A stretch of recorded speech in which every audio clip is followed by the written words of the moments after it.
Hello बच्चों, तो बेटा ये चैप्टर कंप्लीट हो चुका है और आज से हम एनसीईआरटी एक्सरसाइज इसकी करा देते हैं, क्योंकि एनसीईआरटी एक्सरसाइज में कुछ स्टैंडर्ड क्वेश्चन जैसे लग रहे हैं, आप लोगों को इसमें दिक्कत हो रही होगी। तो चलो सभी लोग सबसे पहले अपनी एनसीईआरटी की बुक खोलकर अपने सामने रख लीजिए और एनसीईआरटी की बुक अपने सामने रखकर मैं हिंदी और इंग्लिश मीडियम दोनों बच्चे अपनी बुक जो है सो खोलकर सामने रखें और रफ कॉपी को साथ में रखेंगे। रफ कॉपी जो एनसीईआरटी की अलग से बनाए थे सोल्यूशन के लिए, वो कॉपी आप अपने साथ रखिए और एक एक करके क्वेश्चन को सॉल्व करते जाइए, ठीक है। तो चलो हम लोग स्टार्ट करते हैं। तो एनसीईआरटी एक्सरसाइज करने वाले हैं, सब लोग ध्यान दीजिए। आज हम क्या करने वाले हैं, एनसीईआरटी एक्सरसाइज करेंगे, ठीक है, एक्सरसाइज करेंगे। सबसे पहला काम आप लोगों का है, बुक आप खोलकर सामने रख लीजिए।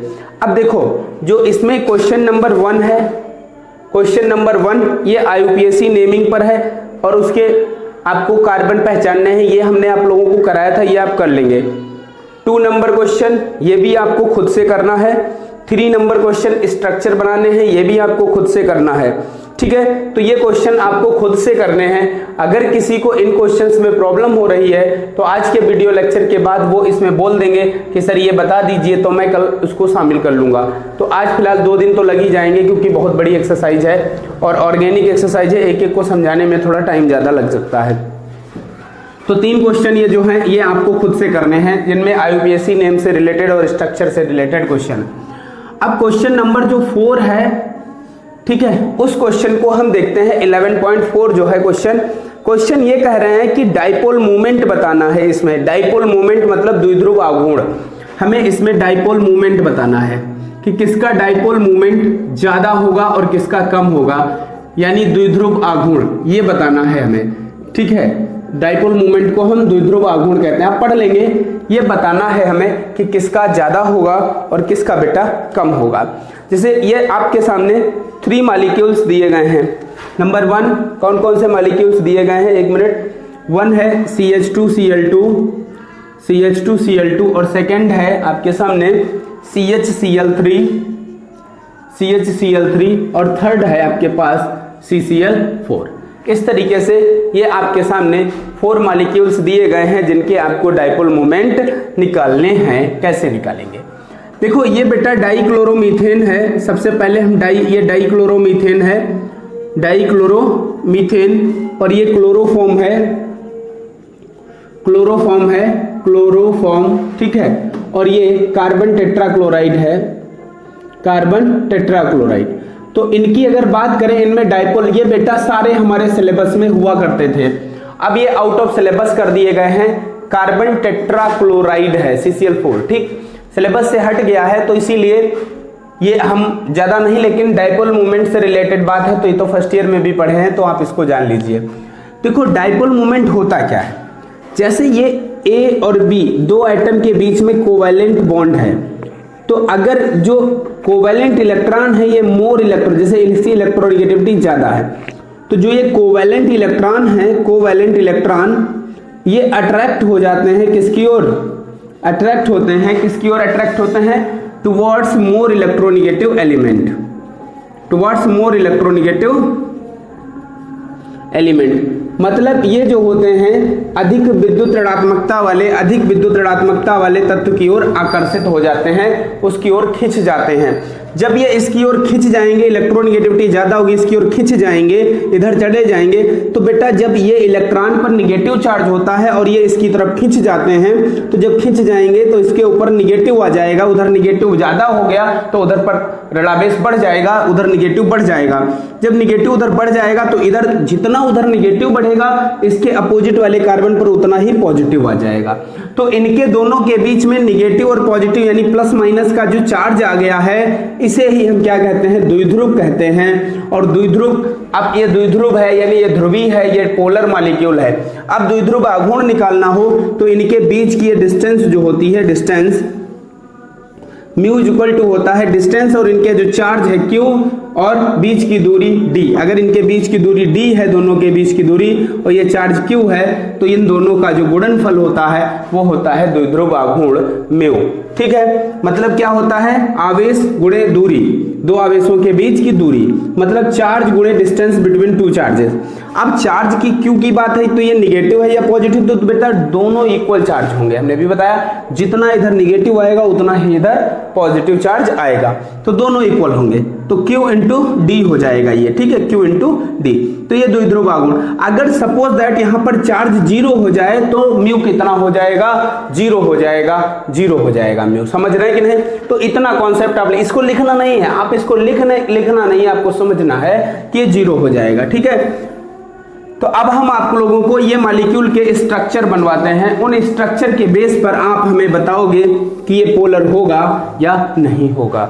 जैसे सबसे पहले ये मीथेन C है ये, और इसके इस तरफ ये Cl लग जाएगा, एक क्लोरीन और एक ये क्लोरीन लग गया, ये H लगा और ये H लगा, ठीक है, ये हो गया। ये वाला स्ट्रक्चर हमने बनाया है। दूसरा लेते हैं बेटा ये वाला, तो ये इधर लिया, ये इधर Cl हुआ, यहाँ तो ये Cl है और इधर ये Cl है और ये H हो गया, ठीक है। एक और अब ये बचा है, तो ये C उधर थोड़ा सा बाहर ज्यादा हो जा रहा है, ठीक है। इधर इसको चलो हम इधर बना लेते हैं, ये C Cl Cl Cl और ये Cl, ठीक है, हाँ सही है, आ गया सब। ये आपके सामने 4 मॉलिक्यूल्स हैं। अब आप ध्यान दीजिए, क्लोरीन जो है इसकी इलेक्ट्रोनेगेटिविटी कार्बन से ज्यादा है, तो ये इलेक्ट्रॉन किसकी तरफ खींचेगा, अपनी तरफ खींचेगा, ऐसे करके बनाया जाता है इलेक्ट्रॉन। तो ये अपनी तरफ इलेक्ट्रॉन क्लोरीन खींच रहा है क्योंकि इसकी इलेक्ट्रोनेगेटिविटी कार्बन से ज्यादा है, ये भी अपनी ओर खींचेगा और ये भी अपनी ओर इलेक्ट्रॉन खींचेगा, ठीक है। तो इलेक्ट्रॉन किसकी तरफ जा रहे हैं, इन दोनों क्लोरीन की तरफ जा रहे हैं, कार्बन के इलेक्ट्रॉन। लेकिन बेटा कार्बन को अब कौन इलेक्ट्रॉन देगा, तो कार्बन को हाइड्रोजन से इलेक्ट्रॉन मिलेंगे, हाइड्रोजन से इलेक्ट्रॉन मिलेंगे। तो कहने का मतलब यह हुआ कि हाइड्रोजन इस कार्बन को दे रहा है और कार्बन क्लोरीन को दे रहा है, तो यहां पर ज्यादा चार्ज की पॉसिबिलिटी है। जैसे इस पर मान लेते हैं निगेटिव आ गया, इस पर निगेटिव आ गया, तो ये पॉजिटिव को फील करेगा नहीं करेगा, तो इसके अपनी तरफ खींचेगा और ये भी बेचारा पॉजिटिव को फील करेगा, ठीक है। तो कहने का मतलब ये हुआ कि इसमें निगेटिव चार्ज यानी इसमें चार्ज ज्यादा आ जाएगा, चार्ज क्या आ जाएगा, ज्यादा, तो इसका डाइपोल मोमेंट भी हायर रहेगा, ठीक है। और इसका जो डाइपोल मोमेंट म्यू जो होता है वो होता है 1.62 होता है, 1.62 डी। डी क्या है, डी क्या डायोप्टर होता है, नहीं बेटा, डी डेबई होता है, डेबई यूनिट होती है डाइपोल मोमेंट की, डेबई, ठीक है। तो ये डी डेबई हो गया, म्यू इक्वल टू इतना होता है। समझ रहे ना? जब याद रखो सेम ग्रुप ऐसे अपोजिट लगे हों तो जितना इलेक्ट्रॉन इधर ये खींचेगा उतना ही ये इधर खींच रहा हो, तो दोनों कैंसिल कर देंगे तो ये कम हो जाएगा। अब इधर देखो, इधर ऐसे कैसे, जैसे एक क्लोरीन जितना इलेक्ट्रॉन तेजी से अपनी ओर खींचेगी उतना ही ये इलेक्ट्रॉन, अब ये नहीं, ये वाली, ये क्लोरीन अपनी ओर ये इलेक्ट्रॉन खींच रही है इस तरीके से, इसके अपोजिट ये ग्रुप लगा है तो ये भी ग्रुप अपनी ओर इलेक्ट्रॉन को उतनी ही तेजी से खींचेगा, तो इसका और बेटा इसका कैंसिल हो जाएगा, इन दोनों का क्या हो जाएगा, कैंसिल हो जाएगा, कोई भी मतलब चार्ज को ये इफेक्ट नहीं करेंगे। लेकिन ये वाला जो ग्रुप लगा हुआ है ये क्या करेगा, ये इलेक्ट्रॉन अपनी ओर अट्रैक्ट करेगा, खींचेगा, तो इसके कारण इसमें कुछ ना कुछ पॉजिटिव चार्ज आएगा, ये सप्लाई करेगा इसको, तो यहाँ इसके कारण सिर्फ ये एक बॉन्ड के कारण यहाँ डाइपोल मोमेंट रहता है, तो यहाँ म्यू इक्वल टू होता है 1.02 के आसपास डिवाई, इतना ये रहता है यहाँ पर। समझ में बात आई या नहीं आई? इसमें कोई दिक्कत आपको नहीं होनी चाहिए, ये दोनों समझ गए नहीं? अब इसके बाद अगर हम बात करें इसमें, तो इधर देखो बेटा, ये जो इतना इलेक्ट्रॉन अपनी ओर खींच रहा है उतनी तेजी से ये इलेक्ट्रॉन अपनी ओर खींच रहा है, तो इन दोनों का क्या हुआ, कैंसिल हो गया। इधर इलेक्ट्रॉन जितनी तेजी से ये खींचेगा उतनी ही तेजी से ये खींचेगा, तो इसका भी कैंसिल हो गया, तो इसका बेटा डाइपोल मोमेंट म्यू कितना आ जाएगा, 0 आ जाएगा, मतलब ये नॉन पोलर हो जाएगा। समझ में बात आई या नहीं आई? ये कैसा हो जाएगा, नॉन पोलर हो जाएगा। तो क्वेश्चन पूछ रहे हैं किसका हाईएस्ट डाइपोल मोमेंट है, तो आपको क्लियर हो गया हाईएस्ट डाइपोल मोमेंट किसका है, डाइक्लोरोमीथेन का होगा। किसका होगा, डाइक्लोरोमीथेन का होगा। क्योंकि इसमें कार्बन और Cl बॉन्ड का जो डाइपोल है, आघूर्ण है, वो सबसे ज्यादा होता है, ठीक है, क्योंकि इसमें क्लोरीन एक ही दिशा में लगे होते हैं और ये इलेक्ट्रॉन अपनी ओर तेजी से खींचते हैं, जिसके कारण इसका डाइपोल मोमेंट ज्यादा होता है। तो ये समझ में आया है या नहीं आया है, ये आप लोग अपनी कॉपी पर नोट कर लीजिएगा। इसके बाद हम लोग अगले क्वेश्चन की ओर बढ़ते हैं, ठीक है। तो बच्चों अब हम नेक्स्ट क्वेश्चन की ओर बढ़ते हैं और हमारा नेक्स्ट क्वेश्चन 5th क्वेश्चन है। वो क्या कहता है? 5th क्वेश्चन ये कह रहा है कि एक हाइड्रोकार्बन है, बेटा ध्यान से समझना, एक हाइड्रोकार्बन है C5H10, C5H10 ये एक हाइड्रोकार्बन है, ठीक है, C5H10 ये हाइड्रोकार्बन है। हाइड्रोकार्बन है जो कि क्लोरीन के साथ, इसकी क्लोरीन के साथ Cl2 के साथ डार्क में, मतलब अंधेरे में कोई भी रिएक्शन नहीं होती है, नो रिएक्शन, ठीक है, कोई भी अभिक्रिया नहीं होती है। लेकिन अगर इसको क्या करते हैं, लेकिन जब हम बेटा इसको क्या करते हैं, क्लोरीन के साथ सनलाइट में, मतलब सूर्य के प्रकाश की उपस्थिति में रखते हैं, सनलाइट सूर्य के प्रकाश में रखा जाता है, तो ये एक मोनोक्लोरो कंपाउंड देता है, मतलब C5H9Cl, मतलब ये मोनोक्लोरो कंपाउंड देता है, मोनोक्लोरो कंपाउंड देता है, ठीक है, ये देता है। तो आपको पहचानना है कि ये हाइड्रोकार्बन बेटा कौन सा है, ये हमें पहचानना है कि ये हाइड्रोकार्बन कौन है। क्वेश्चन आपके सामने लिखा है, उसको पढ़ो, वीडियो को रोको, क्वेश्चन को 1-2 बार पढ़ो और समझो, फिर उसके बाद इसको आप देखो। तो क्वेश्चन आप जब देख रहे होंगे तो समझ रहे होंगे, तो क्या कह रहा है कि ये क्लोरीन के साथ डार्क में रिएक्शन नहीं कर रहा है, लेकिन क्लोरीन के साथ ही सनलाइट में रिएक्शन करके ये कंपाउंड दे रहा है। अब आप पहचानिए कि ये कौन है, ये आपको काम करना है। तो देखेंगे, ध्यान देंगे तो बेटा C5H, जैसे C5H10 लिखा हुआ है, तो जब C5H10 लिखा होता तो हमने हाइड्रोकार्बन में पढ़ा था CnH2n+2, एक ये पढ़ा था, एक पढ़ा था CnH2n और एक पढ़ा था CnH2n-2, ये पढ़े थे। तो ये 3 मॉलिक्यूलर फार्मूले हमने हाइड्रोकार्बन में पढ़े थे। तो हमने ये वाला पढ़ा था, ये होता है एल्केन का, ये एल्केन का, और ये वाला एल्कीन का, और उसके बाद अगला हमने पढ़ा था ये एल्काइन का होता है, ठीक है। अब ध्यान दीजिए, इसमें जितने कार्बन है उसके डबल हाइड्रोजन है, मतलब CnH2n का फॉलो कर रहा है, मतलब इसको फॉलो कर रहा है कि जितने कार्बन है उसके डबल हाइड्रोजन है, इसको फॉलो कर रहा है। तो ये एल्कीन हो सकता है, क्या हो सकता है, एल्कीन। तो C5H10 जो है ये क्या हो सकता है, नंबर 1 तो पॉसिबिलिटी मिल गई कि ये एल्कीन हो सकता है, मतलब इसमें कम से कम कार्बन के बीच एक डबल बॉन्ड जरूर होगा, ये कंडीशन हो सकती है। लेकिन यहां पर बेटा एक बहुत बड़ी हिंट आपको ये दे रहे हैं कि ये क्या करता है, डार्क में रिएक्शन नहीं करता है। अगर डबल बॉन्ड होता तो ये डार्क में रिएक्शन कर लेता, इसका मतलब है कि इसमें डबल बॉन्ड नहीं है, क्योंकि ये अंधेरे में यानी डार्क में क्या करता है, डार्क में नो रिएक्शन होती है, कोई भी अभिक्रिया नहीं होती है। इसलिए हम कह सकते हैं कि यानी एल्कीन, इसीलिए एल्कीन नॉट पॉसिबल, पॉसिबल नहीं होगी, एल्कीन पॉसिबल नहीं होगी। आगे लिखा है not possible, so alkene not possible, so alkene not possible, तो एल्कीन पॉसिबल नहीं होगी। तो फिर क्या हो सकता है, अब दूसरी कंडीशन ये होती है कि यही फार्मूला एक और भी होता है, वो होता है साइक्लोएल्केन का। किसका होता है, साइक्लोएल्केन। तो ये बेटा साइक्लो फिर हो सकता है, क्या हो सकता है, साइक्लोएल्केन क्या है, मे बी, ये हो सकता है। अब साइक्लोएल्केन के बारे में हम लोग विचार करते हैं। तो साइक्लोएल्केन पर जब विचार करेंगे तो 5 कार्बन का साइक्लोएल्केन क्या होगा, साइक्लोपेंटेन। क्या होगा, साइक्लोपेंटेन। बेटा सेम टू सेम हिंदी वाले भी ऐसे लिखोगे, घबराना मत कि ले सर जी हमारी अंग्रेजी में कराया जा रहे, नहीं, ऐसे ही लिखना है बच्चा, बिल्कुल भी परेशान नहीं होना है। आपको बस एल्कीन है, हिंदी में एल्कीन लिखना है, साइक्लोएल्केन हिंदी में लिखना है। लिखा है डार्क मतलब अंधेरे में, नो रिएक्शन अभिक्रिया ना हो, और आगे क्या लिखा है, अतः एल्कीन नहीं होगी, ऐसे करके लिख लेना, ठीक है। मतलब ऐसे लिख लियो यार, समझदार हो इतने सब लोग, पढ़ा लिखा तुम लोग बहुत बड़े हो गए, होशियार हो गए, मतलब सब समझदार बच्चा हो। तो देखो अब क्या करना है बेटा, तो साइक्लोएल्केन हो सकती है। साइक्लोएल्केन क्या होगी, 5 कार्बन, आपको 5 ऐसे करके बना लेना है। देखो 5 कार्बन ऐसे बनाएंगे, 5 कार्बन, ये हो गए 1 2 3 4 5 से हो गए, नहीं हो गए। अब इसकी तुम साइक्लोपेंटेन हो गए, इसका फार्मूला भी यही है C5H10। इसको आप क्लोरीन के साथ रिएक्ट कराओ, क्लोरीन के साथ सनलाइट, सूर्य का प्रकाश, सनलाइट। तो अब पता है क्या होगा, सॉरी ये हेक्सेन बना दिया हमने इसको ऐसे, यहां पर बेटा क्लोरीन लग जाएगी, क्या लग जाएगी, क्लोरीन, और साथ में क्या निकल जाएगा, HCl।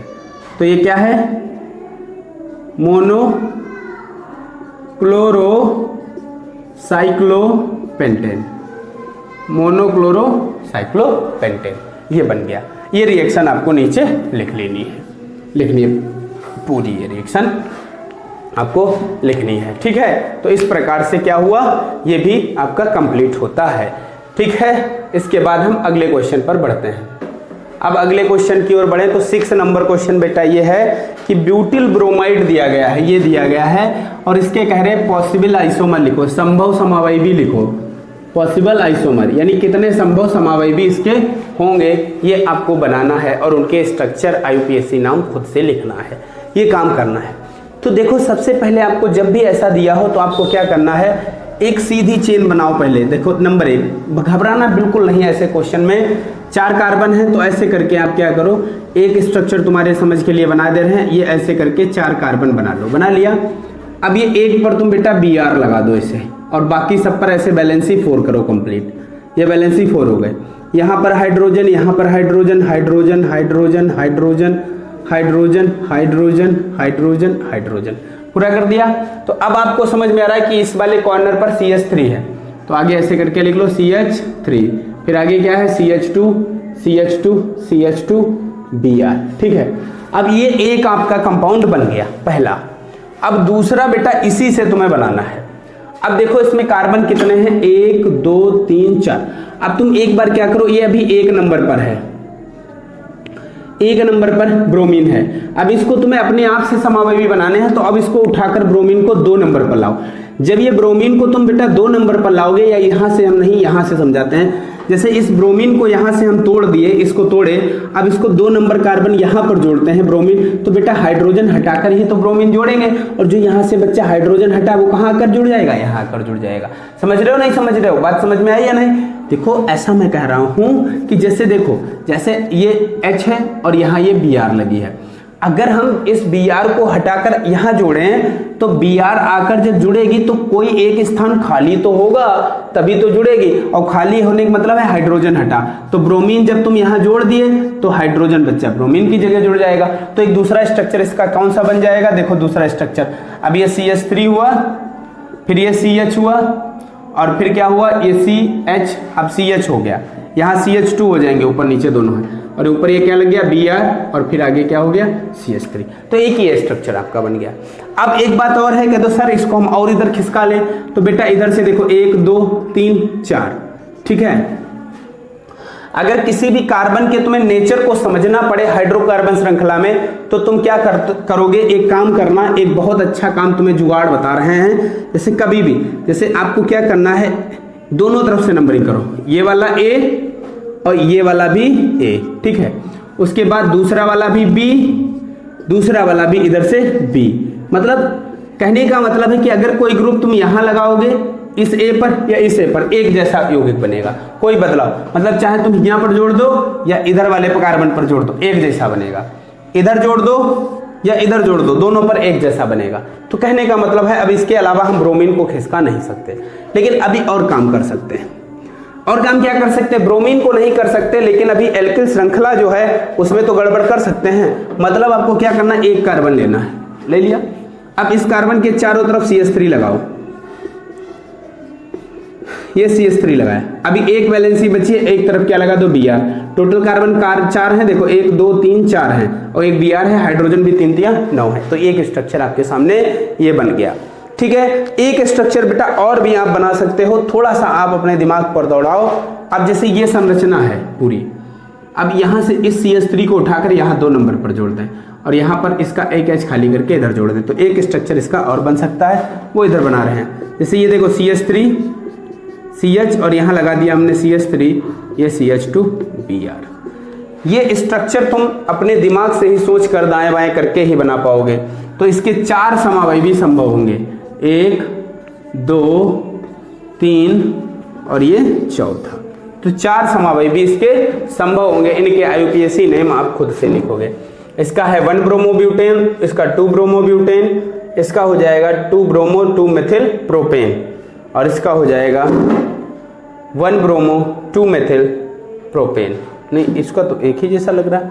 हाँ ठीक है, इसका 1 ब्रोमो 2 मेथिल प्रोपेन है, इसका 2 ब्रोमो 2 मेथिल प्रोपेन है। तो इस प्रकार से ये भी आप कर लोगे। तो ये भी क्वेश्चन आप कर लेना।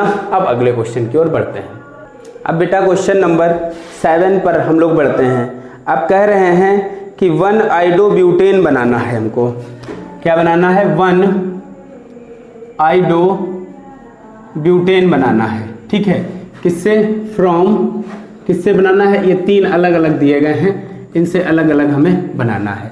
पहले हमको बनाना है 1 ब्यूटेनॉल से, 1 ब्यूटेनॉल से बनाना है। फिर दूसरा हमें बनाना है 1 क्लोरोब्यूटेन से, 1 क्लोरोब्यूटेन से।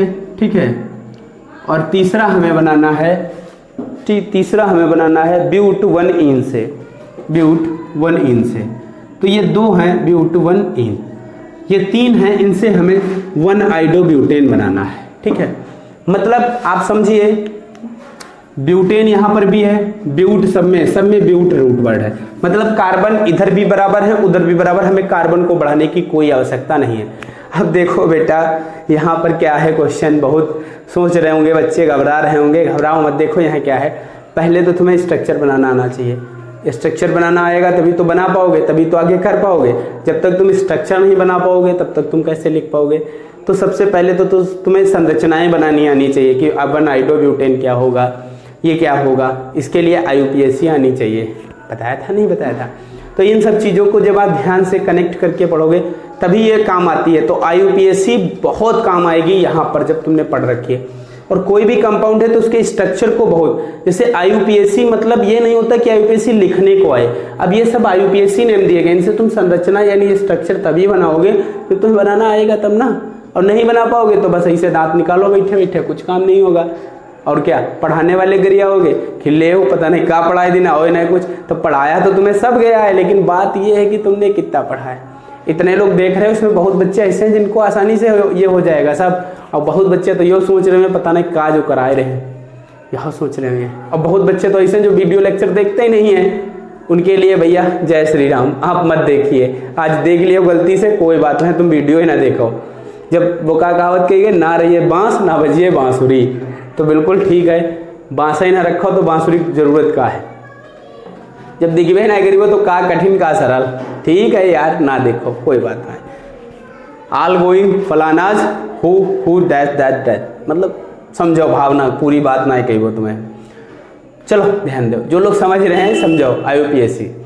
तो हम क्या कह रहे हैं, ये 3 रिएक्शन आपको बनानी है, 3 रिएक्शंस आपको कंप्लीट करनी है। एक इधर ये आपका रिएक्टेंट है, इससे ये बनाना है, इससे भी ये बनाना है, इससे भी। वीडियो रोको, क्वेश्चन पढ़ो, समझो, फिर आगे देखो। तो क्या देखो क्या कंडीशन। पहले तो ब्यूटेनॉल का, ब्यूटेनॉल ऑल लगा है, ऑल मतलब अल्कोहल होता है। तो ब्यूटेनॉल है 1 पर है, तो सीधे तुम ऐसे लिखा चले जाओ CH3 CH2 और ये OH हुई गया।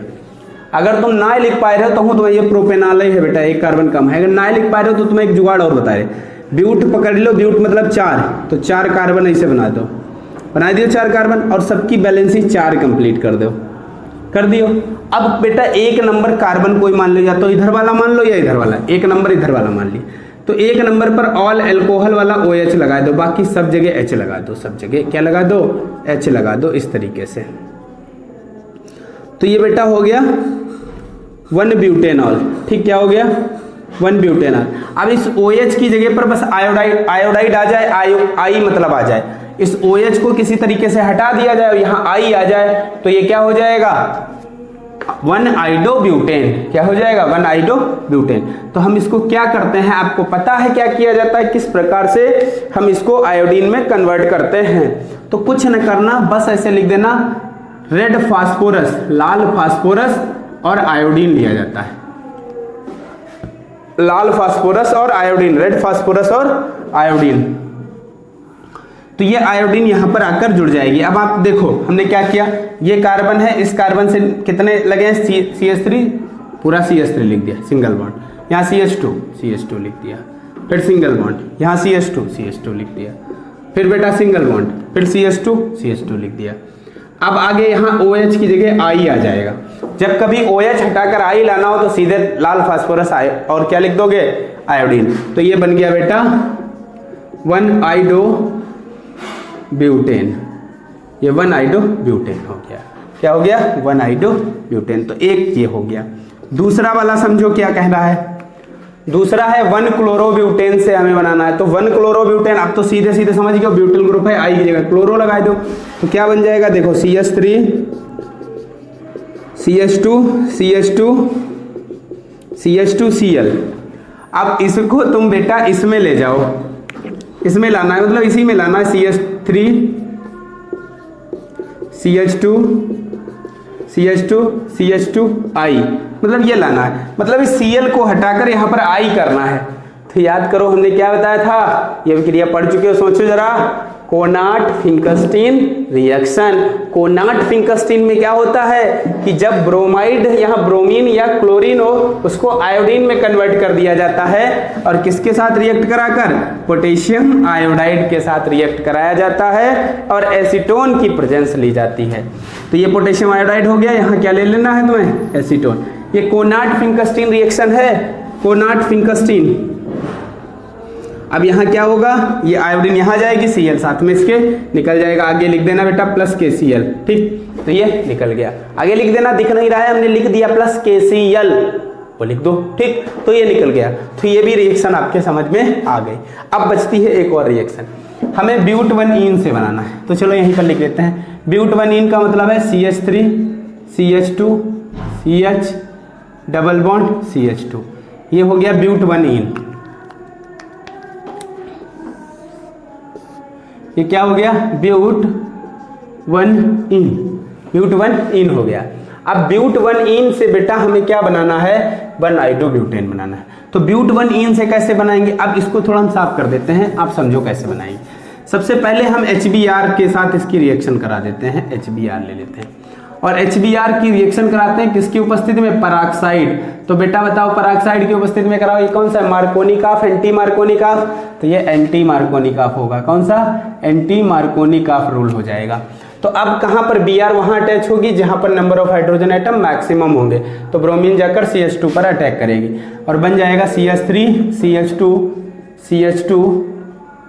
CH2 Br, और ये बन गया, ठीक, 1-ब्रोमोब्यूटेन बन गया, 1-ब्रोमोब्यूटेन। लेकिन हमें क्या बनाना है, 1-आइडोब्यूटेन। अब ब्रोमीन को हटाकर आयोडीन लाना है, तो इसके आगे कोनाट-फिंकस्टीन करा दो। अब आगे क्या करा दो, कोनाट-फिंकस्टीन।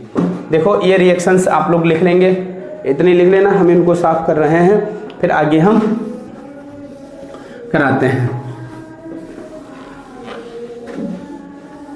अब क्या करें, कोनाट-फिंकस्टीन इसकी करा देते हैं, बस पोटेशियम आयोडाइड एसीटोन के साथ रिएक्शन ले लो, करा दो। तो Br हट जाएगी और यहाँ एसीटोन आ जाएगा, CH3 CH2 I और प्लस KCl।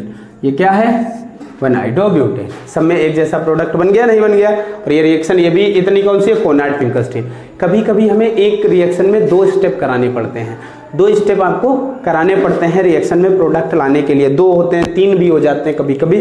तो चीज़ों को बस ऐसे ही कनेक्ट करना है, समझना है। हम उम्मीद करते हैं समझ में आ रही होंगी, और बच्चों समझ में आ रहा है तो आप लोग प्रेजेंट लगाओ जरूर, और ये भी लिखो कि थोड़ा सा समझ में सर आ रहा है, अच्छा लग रहा है, तो ये थोड़ा सा लिखते रहो, ठीक है। तो ये भी हो गया। अब हम लोग नेक्स्ट क्वेश्चन की ओर बढ़ते हैं।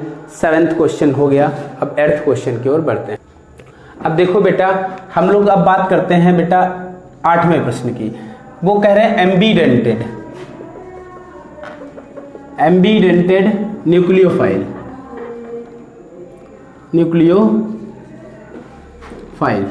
मतलब उभयधर्मी नाभिक स्नेही, उभयधर्मी नाभिक स्नेही क्या होते हैं, ये हमें बताना है एम्बीडेंटेड न्यूक्लियोफाइल क्या होते हैं। तो जब कभी भी उभयधर्मी टर्म आ जाए, एम्बीडेंटेड मतलब उसमें दो डोनर, मतलब दो तरफ से वो डोनेट कर सकता है, दो तरफ से जुड़ सकता है, तो ऐसा न्यूक्लियोफाइल वही होगा जिसके पास इलेक्ट्रॉन ज्यादा होंगे। तो जिसके पास इलेक्ट्रॉन हो और वो दो साइड से जुड़ जाए, दो साइड से जो जुड़ जाएगा वो कैसा होगा, वो एम्बीडेंटेड न्यूक्लियोफाइल बोला जाएगा बच्चों, एम्बीडेंटेड न्यूक्लियोफाइल बोला जाएगा। जैसे अगर मैं बात करूं ये Cn- होता है, जो Cn- ये एम्बीडेंटेड न्यूक्लियोफाइल होता है। कैसे, इसको समझो। जैसे ये कार्बन है, इसमें ट्रिपल बॉन्ड N होता है और इसके पास दो लोन पेयर इलेक्ट्रॉन होते हैं और इसके ऊपर निगेटिव लगा है, तो इसका मतलब इसके पास भी दो इलेक्ट्रॉन है प्रेजेंट। ठीक, अब होता ये है कि ये इस तरीके से इधर से भी ये दे सकता है, तो इधर भी ये डोनर लेवल है, ये डोनर लेवल एक ये हो गए, या डोनर साइट लिख देते हैं। एक तो ऐसी साइट है, मतलब दाता, डोनर साइट लिख लेना, मतलब दाता क्षेत्र, ये दाता क्षेत्र इधर भी एक है। अब क्या करें, ये वाला इलेक्ट्रॉन अगर यहां आ जाए और ये वाला मूव करके ऐसे ही रहे, या इधर ये मूव करके आ जाए, तो क्या कंडीशन हो जाएगी, कंडीशन ये हो जाएगी कि इधर आप C देख रहे हो तो ये C ही रहेगा और इसके बीच में अब ट्रिपल बॉन्ड आ गया और ये नाइट्रोजन यहां पर रहेगा, यहां पर 4 इलेक्ट्रॉन, अब यहां पर क्या आ जाएगा, माइनस आ जाएगा, यहां क्या आ जाएगा, माइनस आ जाएगा। तो कहने का मतलब अब डोनर साइट कौन सी हो गई, ये डोनर साइट हो गई, डोनर साइट ये हो गई। तो कहने का मतलब ऐसे न्यूक्लियोफाइल जिनमें दो डोनर एटम होते हैं, जिनमें कितने होते हैं, दो डोनर साइट होती हैं, मतलब आप इसमें इंग्लिश में अगर लिखना चाहो तो लिख लो, nucleophile which can attack through two different site are called ambidentate ligand. यानी ऐसे न्यूक्लियोफिलिक जो दो तरफ से अटैक कर सकते हैं, उभयधर्मी न्यूक्लियोफाइल कहलाते हैं। तो और ये नीचे आप लिख लेंगे। तो ये डेफिनेशन एम्बीडेंटेड न्यूक्लियोफाइल की हो जाती है। इसके बाद हम अब आगे बढ़ते हैं और अगला आपको कराते हैं। तो अब 9वें क्वेश्चन की ओर बढ़ते हैं और 9वां क्वेश्चन क्या कह रहा है, ये दो पेयर दिए गए हैं। ऐसा क्वेश्चन बेटा बहुत इंपॉर्टेंट है, यूपी बोर्ड के लिए और सीबीएसई बोर्ड के लिए बहुत इंपॉर्टेंट है। कई बार ये क्वेश्चन आता है और सीधा सीधा ये पूछा जाता है, तो ये बहुत इंपॉर्टेंट है, इसको हल्के में मत लेना, ध्यान से समझना, बिल्कुल एक एक क्वेश्चन को ध्यान से समझते हुए चलना है हमको।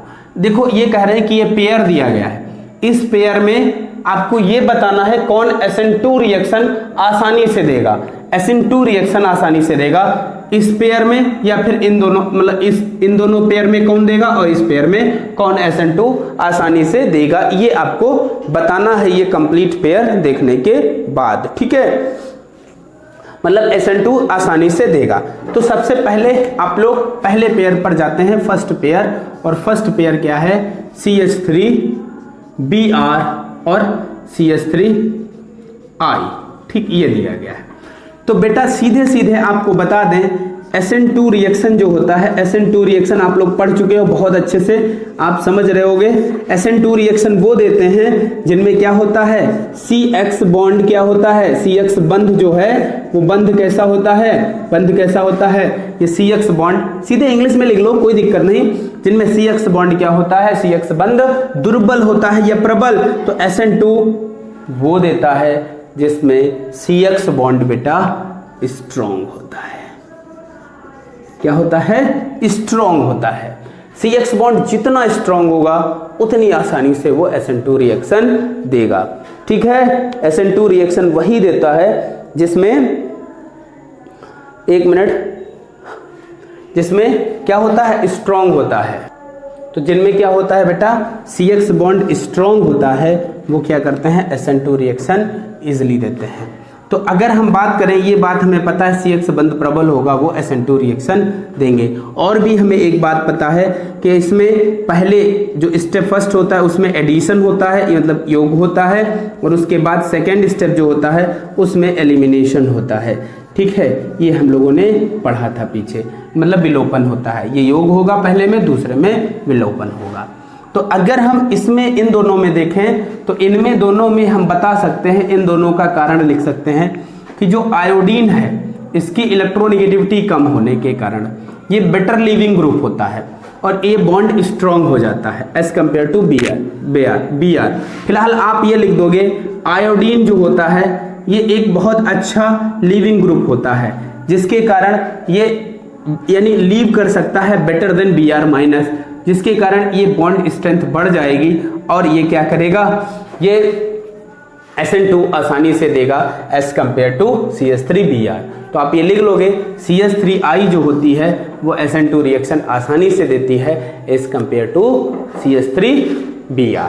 ठीक है, इसके बाद अगला अगर बोले सेकंड वाला, तो इसमें तो तुम्हें सोचना ही नहीं है, ऐसे ही बता दोगे कि इसमें कौन आसानी से देगा। इसमें तो सिंपल सी बात है, SN2 प्राइमरी देता है, तो SN2 कौन आसानी से देगा, ये देगा। इस पर तो आपने पूरी मैकेनिज्म लिखी है, तो यही SN2 देगा, क्योंकि इसमें Cl बॉन्ड स्ट्रॉन्ग होता है और इसमें वीक होता है, वो स्टेबल कैटायन बना लेता है, इसीलिए वो SN1 देगा। और ये कौन देगा, SN2 रिएक्शन आसानी से दे देगा। तो इस प्रकार से ये रिएक्शन आप लोग पूरी कर लेंगे और अपने आप इसको लिख लेंगे कॉपी पर। बहुत आसान सा है, समझकर लिखना है बस। इसके बाद 10th क्वेश्चन है। 10th क्वेश्चन थोड़ा सा लॉन्ग है, 1 मिनट। इस एक्सरसाइज में कितने क्वेश्चन हैं बेटा, 1 मिनट हम देख लेते हैं इसको एक्सरसाइज में। इसमें पूरे कंप्लीट, आगे तो बहुत बड़े बड़े क्वेश्चन हैं, 21 क्वेश्चन है टोटल। तो चलो अब एक वीडियो लेक्चर में और इसको हम शामिल करेंगे, ठीक है। आप लोग इसमें जो रिएक्शंस हैं, जैसे कुछ रिएक्शंस दी गई हैं उनको देखिए। जैसे कि 11 नंबर पर दिया गया है, how will you bring about the following conversion, ethanol to ब्यूट 1 इनमें से आप सभी देखना, जो जो आपसे हो जाते हैं उनको आप आसानी से कर लेना, बहुत आसानी से आप करने की कोशिश करोगे। जो नहीं होंगे वो तो हम सब करवाएंगे ही करवाएंगे। अगला 12वें में भी आप देखोगे तो हो जाएंगे। और जो अनकम्प्लीट रिएक्शन है पीछे 14th नंबर दी गई हैं उनको भी आप देख लोगे, कर लोगे, ठीक है। इसमें से कुछ रिएक्शंस बेटा आपके सिलेबस से बाहर हो गई हैं तो उनको आप देख लेना। 19 नंबर में कन्वर्जन जो है हम टिक कर लेंगे, कौन कौन से कन्वर्जन करने हैं हमें, ये सब हम करेंगे कल, ठीक। तो आज हम इतना ही रखेंगे, लेकिन हम एक बात आपसे कहेंगे कि आप लोग भी इसमें कन्वर्जन को देखो और इसको लिखो। अब बेटा ऐसा है कि इसको आज कर लेते हैं, कल एक्सरसाइज करा देंगे। परसों 20 क्वेश्चन का ऑनलाइन टेस्ट होगा और ऑनलाइन जो टेस्ट होगा उसमें आपको रिजल्ट भी तुरंत मिल जाएगा। 20 क्वेश्चन होंगे, मल्टीपल चॉइस क्वेश्चन होंगे, सुन लो सभी लोग, मल्टीपल चॉइस क्वेश्चन होंगे, 4 ऑप्शन होंगे, एक ऑप्शन आपको टिक करना है, ध्यान दीजिएगा। यानी आपके सामने कितने होंगे, आपके सामने 20 क्वेश्चन होंगे। 20 क्वेश्चन में टोटल 20 के 20 क्वेश्चन सिर्फ हेलो एल्केन और हेलो एरीन से ही हैं, मतलब इसी ऑर्गेनिक केमिस्ट्री के चैप्टर से पूछे 20 क्वेश्चन आपको दिए जाएंगे। ये 20 क्वेश्चन जो होंगे इनमें मल्टीपल चॉइस के होंगे, हर क्वेश्चन के 4 ऑप्शन दिए गए होंगे। 4 ऑप्शन ऐसे बेटा ऑनलाइन कंप्यूटर बेस्ड टेस्ट होते हैं, ऐसे होते हैं। और ऐसे ही पेपर भी हमने जो बनाया है, हम खुद से बनाए हैं, एक एक क्वेश्चन हमने लिखा है और उसके ऑप्शन भी, उसका मानक भी हमने बनाया है और जो रेड्यूस्ड सिलेबस है उसी से उठा कर रखा है। फिलहाल मैं आपको हिंट दे रहा हूं कि 20 में से 19 क्वेश्चन आपके इसी में से हेलो एल्केन हेलो एरीन से हैं। एक क्वेश्चन थोड़ा सा बाहर का है, वो कहाँ का है वो मैं नहीं बताऊंगा, वो आप खुद करना अपने आप। बिलाल है पढ़ाया हुआ, उसी चैप्टर से है, ठीक है। बता देता हूं, सॉल्यूशन चैप्टर का एक क्वेश्चन है, अब आप उसमें से देखना एक क्वेश्चन सिर्फ, और हर एक क्वेश्चन के 2 पॉइंट्स हैं। अगर आप 20 के 20 सही करोगे तो आपको 40 पॉइंट मिलेंगे और बाकी जितने सही करोगे उतने पॉइंट मिलेंगे। निगेटिव मार्किंग नहीं है, ठीक है, सब पॉजिटिव है। तो 4 ऑप्शन हैं। अब एक क्वेश्चन को हमने 60 सेकेंड दिए हैं। 60 सेकेंड का मतलब है 1 मिनट का टाइम आपको दिया गया है। 1 मिनट का मतलब है अर्थात आप लोग 30 सेकेंड उस क्वेश्चन को पढ़िए और 30 सेकेंड में उसका आंसर टिक करिए। तो 20 क्वेश्चन है, 20 मिनट का टाइम आपको दिया जाएगा। उन 20 मिनट के टाइम में आप उसको सॉल्व करके सबमिट करोगे और 20 मिनट से जिसका भी 21 मिनट टाइम हुआ तो वो फिर गया। और टेस्ट में सभी लोग आ जाना, क्योंकि ये ऑनलाइन टेस्ट होना है, तो हम टाइमिंग आपको बता देंगे, उसी टाइमिंग पर आप सभी लोग उपलब्ध होना और आराम से टेस्ट पर सभी लोग देना। क्योंकि इस टेस्ट को, जो ऑनलाइन टेस्ट हो रहा है, इस टेस्ट में हम चाहते हैं कि जितने बच्चे हमारे ऑनलाइन से जुड़े हुए हैं एक एक बच्चा टेस्ट दे। अब ये आप लोग की जिम्मेदारी है कि हमारे इस विश्वास को, हमारी इस आस को तोड़िएगा मत, टेस्ट जरूर दीजिएगा। नंबर घटते हैं बढ़ते हैं कोई मैटर नहीं करता, लेकिन आपको टेस्ट जरूर देना है। क्योंकि बेटा ऑनलाइन तरीके से 20 क्वेश्चन तैयार करना बड़ा कठिन काम है, बड़ा मुश्किल काम लग रहा है। मैं तैयार कर रहा हूं, मैंने तैयार कर लिया है, बस आपके सामने भेजना है, तो कठिन काम है, थोड़ा सा मेहनत ज़्यादा पड़ रही है। आप लोग अगर टेस्ट दे लोगे तो मेहनत कामयाब है, चलो ठीक है, तो आप सभी लोग क्या करेंगे, इन 20 क्वेश्चंस के लिए तैयार रहिए। टेस्ट आपका कल की वीडियो और मिलेगी, परसों आपका टेस्ट है, मैं भी से बता रहा हूं, परसों आपका टेस्ट होगा जिसमें हेलो एल्केन हेलो एरीन ही आएगा और कुछ नहीं और कुछ नहीं। ठीक, हेलो एल्केन और हेलो एरीन, ठीक, ये टोटल आपको करना है। तो ठीक है बेटा, ठीक, आप करते रहिए, कल और आगे की कर लेंगे क्वेश्चंस, बाकी फिर कंप्लीट। तो इसके साथ ही आज का वीडियो इतना ही रखते हैं। बहुत बहुत धन्यवाद, पढ़ाई करते रहो, टेस्ट सभी लोग जरूर दीजिएगा।